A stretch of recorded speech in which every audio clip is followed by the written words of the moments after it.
Final week, Sunday, Monday.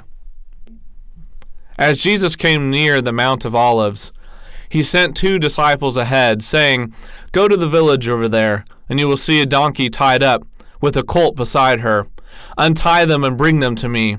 And if anyone asks you what you are doing, say, 'The Lord has need of them,' and he will let you take them." Now this was so that it might be fulfilled, "Tell the daughter of Zion, behold, your king comes, meek and riding on a donkey upon a colt, the foal of a donkey." His disciples did not understand this at first, but when Jesus was glorified, then they remembered what had been written about him. The disciples found the donkey and colt and brought them to Jesus. They spread their garments on the colt, and Jesus rode on it. In Jerusalem, a great multitude who had come for the Passover feast heard that Jesus was coming. They took the branches of palm trees and went out to meet him, saying, "Hosanna! Blessed is he who comes in the name of the Lord, even the King of Israel."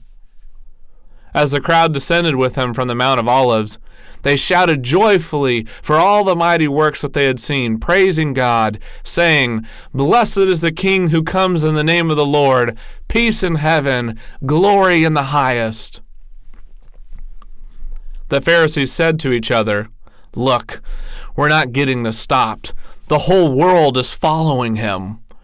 Then some of the Pharisees and the multitude said to Jesus, "Teacher, rebuke your disciples." Jesus said, "If I tell them to hold their peace, the stones will cry out."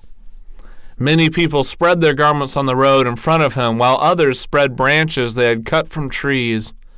When Jesus saw Jerusalem, he wept over it. He said, "If you only knew what things bring peace, but now they are hidden from your eyes." The days will soon come when your enemies will build a siege mound around you and keep you from leaving. They will throw you down and not leave one stone upon another, all because you did not recognize that this present time is the time of God visiting the earth. When he came into Jerusalem, word went out, stirring the entire city. "Who is this?"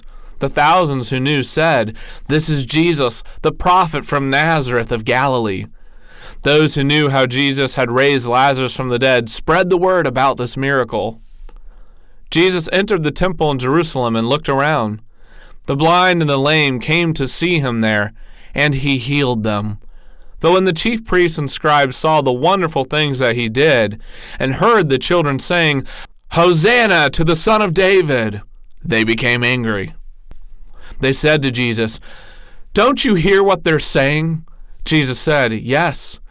Haven't you read Psalm 8, verse 2? Out of the mouths of babies and infants you have perfected praise." Since it was already evening, Jesus took his 12 disciples and went back to Bethany. The next morning, Monday, as they were leaving Bethany, Jesus felt hungry and walked over to a fig tree to see if there were any figs on it. He found only leaves, since it was not the time of year for the figs to be ripe. Jesus said to the tree, "No man will ever eat fruit from you again." His disciples heard him say this. They came to Jerusalem and entered the temple. Jesus ordered the merchants out of the temple, those engaged in buying and selling. He threw over the tables of the money changers and the seats of those who sold the doves. He would not allow anyone to carry merchandise through the temple. Jesus said, "It is written, 'My house shall be called a house of prayer for all the nations,' but you have made it a den of thieves." The chief priests and lawyers heard this and sought to kill Jesus, for they feared him. But the multitude surrounded him, astonished at his teaching.